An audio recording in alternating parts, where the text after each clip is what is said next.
Let me say this, as weird as it sounds, I don't think we chose Amaranth. Amaranth kind of chose us. We got involved in this project in Africa, not because we looked out there and said, hey, we want to get in a project that's dealing with ancient grains.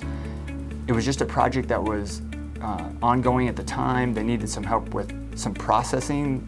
That's what they indicated at the time. As we got more into it, we found out they weren't to the processing side, they were more to the growing side. But we have a young man that works for us in Uganda who loves Amaranth and who's passionate about growing Amaranth. There's a huge nutritional benefit of it for people here in the United States, but especially for people in Africa where malnutrition and things like that are significant. And so every time, over the last couple of years, we've kind of thought, should we stay with Amaranth or not? It's just, we keep coming back to yes, and God kind of keeps opening some doors or knocking down walls. And now you've seen here in the United States these last couple of years, this whole ancient grain market has really kind of started to explode.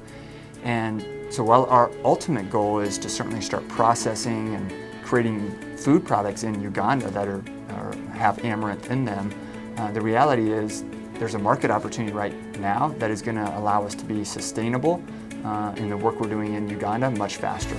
And so we're pretty excited about what's happening with Amaranth. For a season, we had gone out and kind of changed direction of our work there. We went out and rented about 50 acres of land. Our program manager there ran the operation, and we collected our first harvest of Amaranth grain.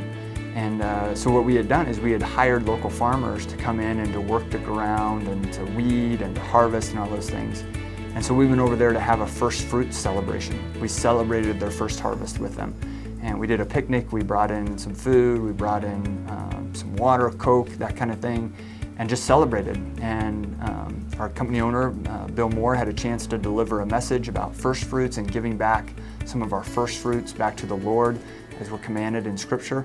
And there were people there who I don't think had ever heard the Bible or who had heard that message anyway, and they heard it for the first time.